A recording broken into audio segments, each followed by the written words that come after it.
On behalf of the National D-Day Memorial Foundation, I ask everyone to remain in place as I invite all D-Day veterans who are able to come forward now and form a single rank on either side of the D-Day Memorial wreath.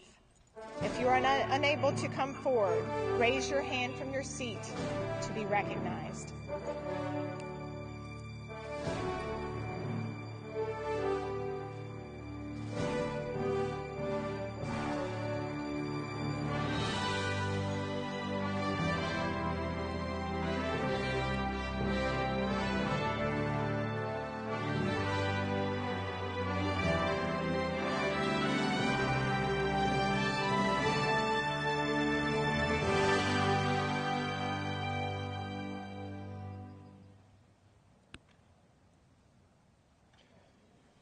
Good morning. First off, let me thank all of you to have this honor to stand in front of you.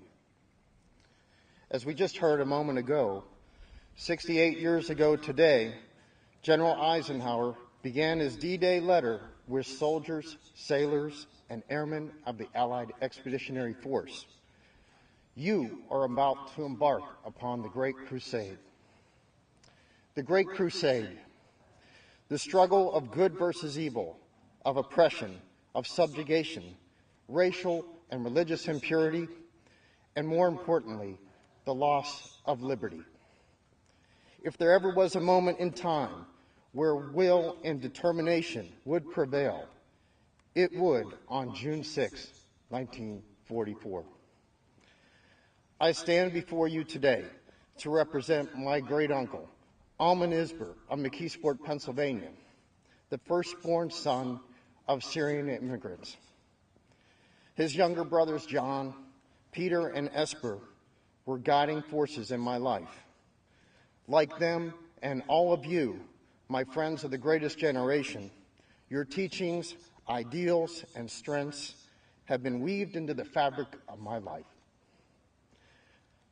Amin was a member of Company C8 of the 6th Naval Beach Battalion that came ashore at 7:35 in the morning. He had joined the Naval Reserve in 1934 and was 36 years old on D-Day. As the morning progressed, he and his commanding officer, Ensign Joseph Foggy, took it upon themselves to pull a fallen soldier from the approaching tide. Placing the soldier on the stretcher, they were in the midst of moving him behind a disabled truck when an enemy shell fell with all its fury. The truck flipped into the air and landed upon Amin, killing him instantly. On June 8th, Amin's body was uncovered and mistakenly listed as killed in action on that day rather than on the 6th. His remains lie in Normandy along with 9,386 patriots which gave their lives for liberty. My Great Crusade began in the summer of 2004, where a chance meeting with my cousin James Amin on the shores of another beach, Miami Beach, set me on a course to correct history. We met 35 years after last seeing each other at a World War II living history event on the beach. That moment, my cousin provided the seeds to what would be the beginning of a twisted tale of discovery, disappointments, and inevitably triumph.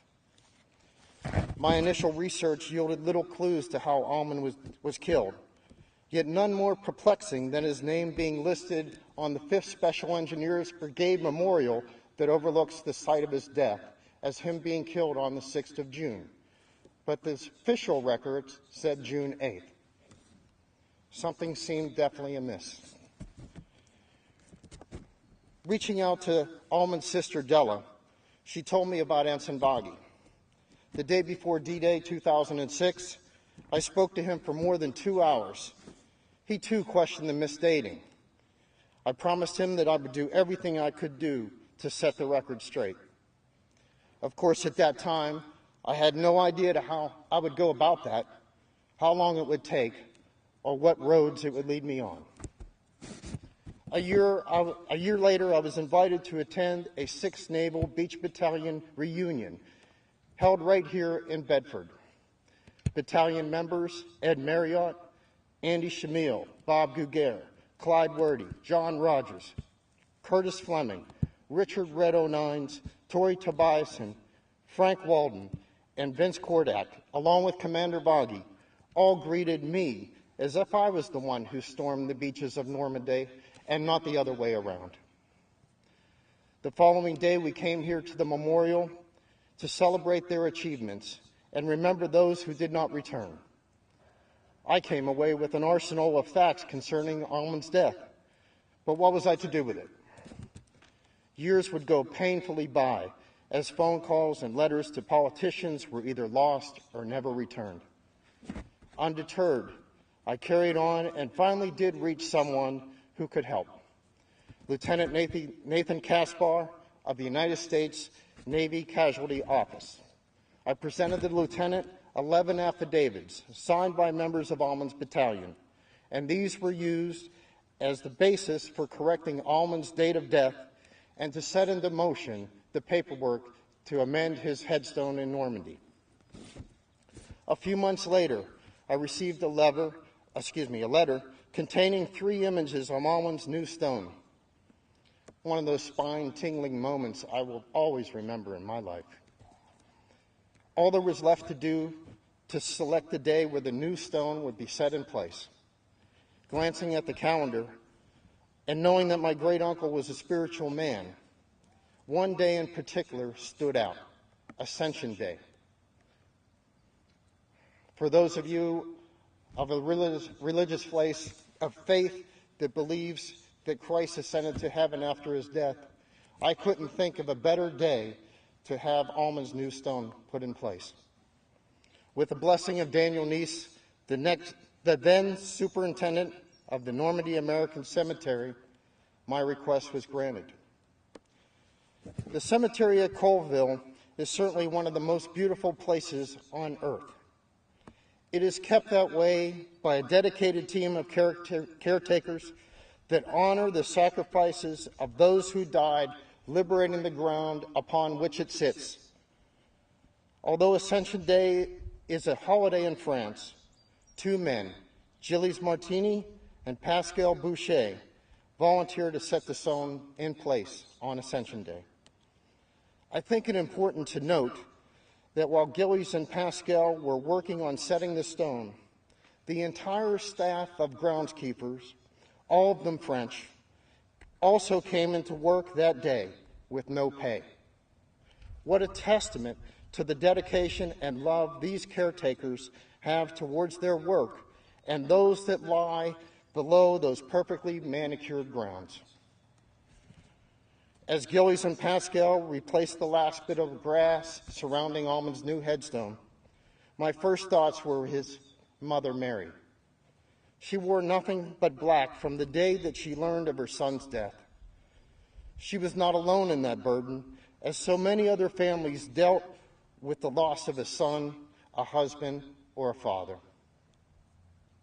At present, there are 2,499 names on the necrology wall here in Bedford.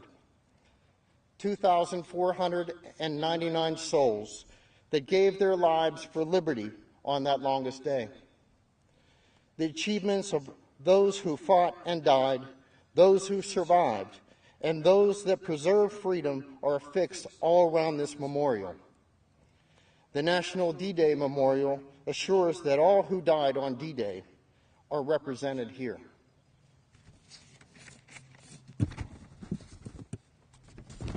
This message is all to our World War II veterans. In this late hour of life, be assured that those here at the memorial and others like me will carry your legacy forward, so a new generation of Americans and liberty-loving people everywhere will never forget what happened that day. As we dedicate Almond's name today, his story and that of my Great Crusade will come full circle. He can now rest with his brothers as they stand guard here in silent perpetuity. In closing, I would like to convey to all our World War veterans that if there was ever a moment in time when making a difference meant so much, you did just that. You made the sacrifice that made the difference for all of us, and for that, we are all eternally grateful. Thank you, God bless you, and may God continue to bless America. And if you're a World War II veteran, please return my salute. I would very much appreciate that as I represent Amin.